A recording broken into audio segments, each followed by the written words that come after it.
Assalamualaikum warahmatullahi wabarakatuh. Nama saya Selira Firna Melati dari Rombel Akuntansi D 2019 dengan NIM 7211419216. Di sini saya akan menjelaskan materi Sistem Informasi Manajemen terkait pada bab yang ketujuh, yaitu tentang pengembangan sistem. Yang pertama, ada pendekatan sistem. Pencarian asal-muasal proses pemecahan masalah secara sistematis mengarah pada John Dewey, seorang profesor ilmu filosofi di Columbia University. Dalam buku di tahun 1910, ia mengidentifikasi ada 3 rangkaian pertimbangan yang terlibat dalam pemecahan sebuah kontroversi secara memadai, yaitu mengenali kontroversi, mempertimbangkan klaim-klaim alternatif, dan membentuk satu pertimbangan. Tahap dan langkah dalam pengembangan sistem. Ada 3 tahap, yang mana masing-masing tahap tersebut ada beberapa langkah. Yang pertama, ada tahap upaya persiapan. Langkahnya, melihat perusahaan sebagai suatu sistem, mengenal sistem lingkungan, dan mengidentifikasikan subsistem-subsistem perusahaan. Tahap yang kedua adalah upaya definisi. Langkahnya, melanjutkan dari tingkat sistem ke tingkat subsistem. Langkah kelima, menganalisis bagian-bagian sistem dalam suatu urut-urutan tertentu. Pada langkah kelima ini terdiri atas beberapa unsur, yaitu mengevaluasi standar, membandingkan output sistem dengan standar, mengevaluasi manajemen, mengevaluasi prosesor informasi, mengevaluasi input dan sumber daya input, mengevaluasi proses transformasi, dan mengevaluasi sumber daya output. Sedangkan pada tahap yang ketiga adalah upaya solusi. Langkahnya, mengidentifikasi solusi-solusi, mengevaluasi solusi-solusi alternatif, memilih solusi yang terbaik. Pada langkah yang ke-8 dapat dilakukan dengan 3 cara, yaitu melalui analisis, pertimbangan, maupun tawar-menawar. Langkah ke-9, mengimplementasikan solusi. Ke-10, menindaklanjuti untuk memastikan bahwa solusi tersebut efektif. Siklus hidup pengembangan sistem. Metodologi adalah satu cara yang direkomendasikan dalam menjalankan sesuatu. Pendekatan sistem adalah metodologi dasar dalam pemecahan masalah dan memecahkan segala jenis masalah. Siklus hidup pengembangan sistem atau System Development Life Cycle atau SDLC adalah aplikasi dari pendekatan sistem bagi pengembangan suatu sistem informasi. SDLC tradisional sering disebut pendekatan air terjun atau waterfall approach. Aktivitas ini memiliki aliran satu arah menuju ke penyelesaian proyek. Tahap pekerjaan pengembangan sistem yang perlu dilakukan adalah tahap perencanaan, tahap analisis, tahap desain, tahap implementasi, dan tahap penggunaan. Selanjutnya ada prototyping. Metode SDLC memiliki kelemahan. Seiring bertambahnya ukuran dan kompleksitas suatu sistem, melewati tahapan-tahapan dengan sekali jalan menjadi suatu hal yang semakin tidak mungkin dilakukan. Para pengembang sistem kemudian memutuskan untuk menerapkan suatu teknik yang telah terbukti efektif dalam pekerjaan-pekerjaan lain, yaitu dengan prototype. Prototype adalah satu versi dari sistem potensial yang memberikan ide bagi para pengembang dan calon pengguna bagaimana sistem akan berfungsi dalam bentuk yang telah selesai. Proses prototype ini sering disebut sebagai prototyping. Jenis-jenis prototype ada 2, yaitu prototype evolusioner atau evolutionary prototype. Terus-menerus disempurnakan sampai memiliki seluruh fungsionalitas yang dibutuhkan pengguna dari sistem yang baru. Jadi, satu prototype akan menjadi sistem aktual. Yang kedua, prototype persyaratan atau requirements prototype. Dikembangkan sebagai satu cara untuk mendefinisikan persyaratan-persyaratan fungsional dari sistem baru ketika pengguna tidak mampu menggunakan dengan jelas apa yang mereka inginkan. Langkah-langkah dalam pembuatan prototype. Menyambung dari prototype evolusioner ke prototype persyaratan, yaitu mengidentifikasi kebutuhan pengguna, membuat satu prototype, menentukan apakah prototype dapat diterima, kemudian menggunakan prototype itu. Selanjutnya membuat kode sistem baru, menguji sistem baru, menentukan apakah sistem baru dapat diterima, dan terakhir adalah membuat sistem baru menjadi sistem produksi. Daya tarik dari prototyping. Membaiknya komunikasi antara pengembang dan pengguna. Pengembang dapat melakukan pekerjaan yang lebih baik dalam menentukan kebutuhan pengguna. Pengguna memainkan peranan yang lebih aktif dalam pengembangan sistem. Pengembang dan pengguna menghabiskan waktu dan usaha yang lebih sedikit dalam pengembangan sistem.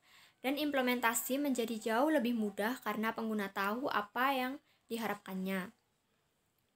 Sedangkan potensi kesulitan dari prototyping adalah terburu-buru dalam menyerahkan prototype dapat menyebabkan diambilnya jalan pintas dalam definisi masalah, evaluasi alternatif, dan dokumentasi.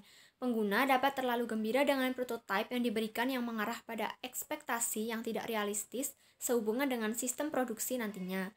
Prototipe evolusioner bisa jadi tidak terlalu efisien. Antarmuka komputer manusia yang diberikan oleh beberapa alat prototyping tertentu kemungkinan tidak mencerminkan teknik-teknik desain yang baik. Pengembangan aplikasi cepat disebut dengan istilah RAD atau Rapid Application Development. RAD adalah kumpulan strategi, metodologi, dan alat terintegrasi yang terdapat di dalam suatu kerangka kerja yang disebut rekayasa informasi. Rekayasa informasi atau Information Engineering atau IA adalah nama yang diberikan Martin kepada keseluruhan pendekatan pengembangan sistemnya yang ia perlakukan sebagai suatu aktivitas perusahaan secara menyeluruh. Unsur-unsur penting dari RAD adalah manajemen orang, metodologi, dan alat-alat. Pengembangan berfase. Satu metodologi pengembangan sistem yang dewasa ini digunakan oleh banyak perusahaan adalah kombinasi dari SDLC tradisional, prototyping, dan RAD dengan mengambil fitur-fitur yang terbaik dari masing-masing metodologi. Sedangkan langkah-langkahnya adalah investigasi awal, analisis, desain, penyusunan awal, kemudian ada tahapan kaji ulang pengguna apabila ada permintaan revisi dan diulangi dari analisis ke bawah. Apabila sudah mendapatkan persetujuan, maka langsung menuju ke penyusunan akhir, kemudian dites dan penggunaan sistem. Untuk analisis, desain, dan penyusunan awal dilaksanakan pada masing-masing modul sistem, kemudian bertemu di penyusunan akhir dan kembali ke akhir dari prosesnya, yaitu tes dan penggunaan sistem. Desain ulang proses bisnis atau Business Process Designer atau BPR adalah proses pengerjaan ulang sistem. Biasa dicetuskan di tingkat manajemen strategis, tidak mengubah fungsi dari suatu sistem. Ada dua teknik dalam menerapkan BPR, yaitu rekayasa terbalik atau reverse engineering. Dan yang kedua ada rekayasa ulang atau re-engineering. Rekayasa terbalik menganalisis sistem yang telah ada untuk memahami sebuah sistem agar dapat melakukan perubahan.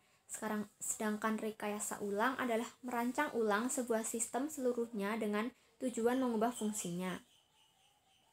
Pemodelan proses pertama kali dilakukan dengan menggunakan diagram alur atau flowchart. Diagram ini mengilustrasikan aliran data melalui sistem dan program.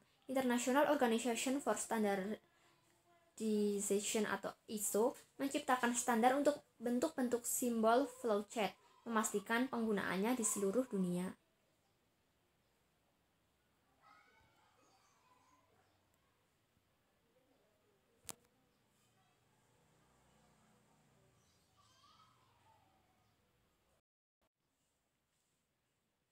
Selanjutnya ada diagram arus data. Suatu diagram arus data adalah penyajian grafis dari sebuah sistem yang mempergunakan 4 buah simbol untuk mengilustrasikan bagaimana data mengalir melalui proses yang saling tersambung. Simbol-simbol tersebut mencerminkan unsur-unsur lingkungan, proses, arus data, dan penyimpanan data. Berikut adalah contoh dari diagram arus data sistem komisi penjualan, mulai dari pelanggan mengirimkan surat sampai laporan komisi penjualan dari manajer penjualan. Manajemen proyek. Proyek-proyek pengembangan sistem yang pertama dikelola oleh manajer unit IT dengan dibantu oleh manajer dari analis sistem, pemrograman, dan operasi. Ketika sistem memiliki nilai strategis atau pengaruhnya meliputi keseluruhan organisasi, direktur utama atau komite eksekutif perusahaan dapat memutuskan untuk mengawasi proyek-proyek pengembangan. Ketika tujuan dari dibentuknya sebuah komite adalah untuk memberikan panduan, arah, dan kendali secara terus-menerus, maka disebut sebagai steering komite atau komite pengarah. Tiga fungsi utama dari steering committee: menciptakan kebijakan yang memastikan dukungan komputer untuk mencapai sasaran strategis perusahaan, melakukan pengendalian fiskal dengan bertindak sebagai yang berwenang dalam memberikan persetujuan untuk seluruh permintaan akan pendanaan yang berhubungan dengan komputer, dan menyelesaikan perselisihan yang terjadi sehubungan dengan prioritas penggunaan komputer. Mengestimasi biaya proyek. Terdapat berbagai metode untuk mengestimasi biaya dan jadwal proyek yang kurang lebih mengandalkan tiga komponen berikut: informasi mengenai sistem tertentu dan orang yang akan melakukan pengembangan, pengalaman historis, dan pengetahuan mengenai proses pengembangan piranti lunak dan alat-alat teknik estimasi. Yang terakhir ada komponen-komponen proses estimasi biaya. Ada input, alat dan teknik, dan output. Untuk input ada work breakdown struktur, kebutuhan sumber daya, tarif sumber daya, estimasi durasi aktivitas, informasi histori. Untuk alat dan teknik ada estimasi analogis, estimasi dari atas ke bawah, alat-alat telekomputerisasi, dan untuk output ada estimasi biaya, detail-detail pendukung, dan rencana manajemen biaya. Terima kasih. Sekian dari saya, mohon maaf apabila ada kesalahan. Wassalamualaikum warahmatullahi wabarakatuh.